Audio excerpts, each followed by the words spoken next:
Allez, c'est parti pour l'abécédaire du no-code. Si c'est la première fois que vous nous regardez, c'est que la deuxième fois qu'on le fait, si vous n'étiez pas là la semaine dernière, eh bien, j'ai entrepris de réaliser un abécédaire du no-code, peut-être, pourquoi pas, l'auto-éditer ou le publier, ou je ne sais pas.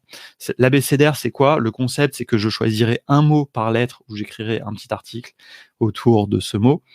Et puis, ensuite, tous les autres mots, on les citera. Alors, en fait, on a défini un petit peu la dernière fois en lançant des mots comme ça un petit peu au hasard. Vous pouvez commencer dès maintenant, d'ailleurs, s'il vous plaît, mettez dans le chat tous les mots qui commencent par B. C, ça sera la prochaine fois. Je vais même l'enlever de l'écran parce que comme ça, on va mettre ça en dessous. Donc là, on va se limiter à B. Tous les mots qui vous font penser au no-code, qui sont dans l'écosystème no-code, qui ont lieu de près ou de loin au no-code, qui commencent par B. Base de données, bêta, très bien. Bêta, j'imagine, on passe par. Est-ce qu'on parle de bêta test? Est-ce qu'on parle de bêta gouv? Est-ce que on peut d'ailleurs les deux peuvent être intéressants. Et donc voilà. Et donc ensuite, après, moi, je trie un petit peu parce qu'au début, j'avais pas forcément prévu d'ailleurs de trier. Puis on s'est rendu compte que voilà, il y avait en général, ça rentrait dans 4 grands trucs, des concepts, des traits qui ont des mots qui ont liés à la technique, des outils, des noms d'outils.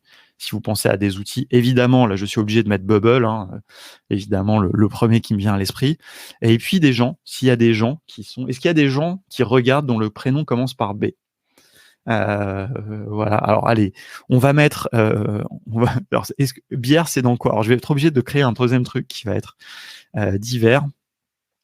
C'est un H3, je crois. Hop, divers, et je vais mettre bière, parce que bière, il y a quand même quelque chose qui est lié au no-code, les meet-up, etc. Voilà. Bon, peut-être même si c'est le mot meet-up plutôt qui sera retenu pour parler de ça. Bravo Studio, merci dans les outils. Est-ce qu'il y a des gens dans le chat dont le prénom commence par B? Parce que moi, j'aimerais bien que aussi, un petit peu, voilà, ici, on a noté des gens. Alors, ça peut être des gens connus aussi. Si, là, j'avais mis A, Ada Lovelace. Là, j'ai mis les gens qui étaient dans le chat. Je me suis mis moi-même dans A.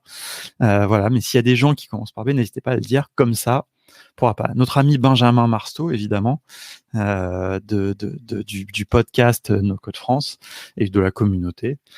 Si vous en voyez d'autres, n'hésitez pas. Il y a peut-être d'autres Benjamin.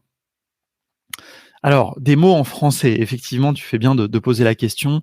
Des mots en français plutôt, parce que vous le savez, chez Contournement, on aime bien le français. Et puis voilà, c'est un abécédaire. Déjà, juste ce mot est extrêmement français.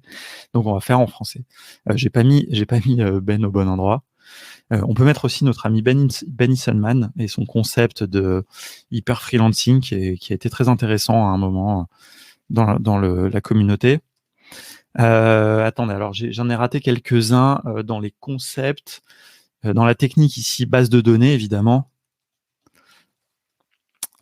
Dans les concepts bêta, je vais mettre bêta parce que ça peut être bêta test, etc. C'est vrai que c'est un mot qui est intéressant. Bloc, ça c'est un concept très intéressant, effectivement, la programmation par bloc. Alors peut-être que ça viendra plus avec le mot programmation quand on en sera happé, mais bon allez, bonne pratique. Ça commence aussi par un B. Voilà, très bien, bien vu. Bonne pratique. Notre ami Benoît Éveillard, effectivement, très bien vu. Je vais dire là, sinon je risque d'oublier. Qui est un expert Webflow, qui fait un projet très intéressant d'ailleurs autour de l'IA. Outils. Bannerbert, voilà, je l'ai vu passer.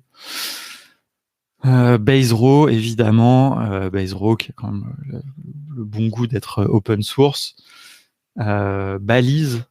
Alors Balise, c'est un peu plus un concept de code, mais on va le mettre quand même. Parce qu'en fait, mon idée, pour plonger un peu, c'est de choisir un des mots. Par exemple, avec le A, je pense que ça sera le mot automatisation, donc faire un petit article là-dessus. Et puis ensuite, de faire un petit... d'essayer peut-être de placer certains des autres mots au sein de l'article, ou à la fin, de faire un petit « et il y aurait pu avoir balise, machin », et puis en parler, quoi. Et puis voilà, donc on va voir, on note tout, et puis comme ça peut un petit peu alimenter... Voilà, je pense que je m'aventure dans quelque chose de beaucoup trop compliqué avec ce projet, mais j'aime bien. Par ailleurs, je garde aussi le moment vidéo où on a brainstormé ensemble. Donc voilà. Bah, Xavier, tout le monde dit bonne pratique, hein. Vous pouvez arrêter de dire best practice et puis dire bonne pratique en français, ça marche très bien, hein. Donc voilà. Est-ce que vous avez d'autres choses? J'aime bien bière. J'aime bien, j'aime bien bière. On arrivera à le placer, hein, évidemment. Back-end. Alors back-end, c'est vrai que back-end, on est un petit peu. Alors ça, par contre, c'est vrai que ça, c'est compliqué à trouver en français. Est-ce qu'il y a une traduction officielle de back-end en français? Je ne sais pas. Nous, on dit souvent le moteur, les coulisses, des choses comme ça, un petit peu ce qui se passe en coulisses, mais c'est pas vraiment le bon mot, quoi. Est-ce que nos amis canadiens ont une traduction? Attendez, on va taper back-end en français. Dorsal, pourquoi pas? C'est pas très joli, c'est un peu chelou. Frontal, à la limite, ça passe. Avec front-end, on comprend un peu mieux, mais dorsal, il n'y a pas trop, hein. Pas évident, hein. Pas évident, le back-end en.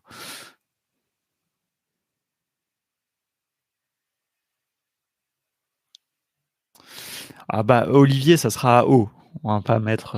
Moi, je pars sur les vrais prénoms, hein, pas les noms Twitch, sinon ça va être compliqué parce qu'après on va s'y perdre. Donc on va partir sur les prénoms plutôt. Et bah, salut Matt, bonne réunion. De toute façon, on va pas tarder à s'arrêter là. On a déjà pas mal de choses. Alors je sais pas trop là ce que je prendrais là comme ça. Peut-être base de données, mais j'ai pas envie d'avoir que des mots techniques non plus. Je pense que là, peut-être, je prendrais Bubble, pour être tout à fait honnête. Je vais même le mettre en gras dès maintenant. Gras italique, je vais mettre comme ça, on verra bien le nom. Parce que même si je ne suis pas un bubbler aguerri, il n'empêche que c'est un outil qui est quand même tout à fait remarquable, je trouve, par le côté visionnaire de ses fondateurs, par le côté précurseur de l'outil. Donc, je pense quand même que je partirai sur Bubble parce que c'est un outil sur lequel j'aurai un petit peu des choses à dire. Voilà. Et puis, après, de toute façon, il faut que je vois quand j'aurai les 26 mots parce que j'aimerais que ça soit un mélange entre des concepts techniques et puis des choses un petit peu plus concrètes, peut-être des gens de temps en temps. Voilà. Est-ce que tu dis non par rapport à Bubble? Je sais pas. Bah là, honnêtement, faire un article sur une base de données, oui, base de données, c'est transverse à tout, mais après, sinon, si je prends automatisation, base de données, etc., on va se retrouver avec un manuel technique. Après, peut-être, hein, pourquoi pas, je sais pas. Ça dépend un petit peu l'angle à la fin, mais si c'est un abécédaire du no-code, je trouve qu'il faut rendre hommage à Bubble. Je vois qu'il y a beaucoup de gens. Il y a pas de bubbler qui regardent mon émission. Alors, peut-être c'est parce que c'est la matinale des ops. D'ailleurs, j'ai prévu de renommer la matinale d'Alexis, je pense, à partir de janvier, pour justement être un petit peu moins clivant, parce que finalement, on parle quand même de no-code en général, même si la veille, je la fais plutôt sur les outils d'ops, mais voilà. Base de données versus Bubble, il n'y a pas photo, c'est base de données. Ouais, mais bon, là, parce que là, vous parlez un petit peu de choses qui sont importantes en général, mais moi, c'est aussi dans l'histoire du no-code, du mouvement no-code, si je préfère parler de mouvement no-code que juste de no-code tout seul. Voilà, d'ailleurs, je pense que le mot mouvement sera pour être intéressant. Bon, bah écoutez, on n'a pas beaucoup de gens qui commencent par B. Est-ce qu'on a oublié quelqu'un d'important? J'essaie de réfléchir rapidement. Bah écoutez, non, si ça ne nous vient pas, c'est que bon, on a oublié. Et puis voilà, puis de toute façon, c'est le jeu, hein, c'est pas le but, c'est pas de faire un annuaire non plus des gens, c'est ceux qui étaient là. Donc si vous étiez là, que vous commencez par B, vraiment dites-le, parce que moi ça me fera très plaisir de vous faire une petite dédicace. Et puis sinon, c'est quelqu'un auquel on pense. C'est bien, ça montre un petit peu, ça fait un petit baromètre, hein, les gens auxquels on pense. Par exemple, Benoît, c'est vrai que j'aurais pas pensé forcément, alors que c'est quelqu'un que je vois souvent dans ma timeline Twitter, par exemple, parce que il produit des choses quand même intéressantes. Donc voilà. Bon, écoutez, il est 9h02, on va s'arrêter là. Merci beaucoup d'avoir été avec moi.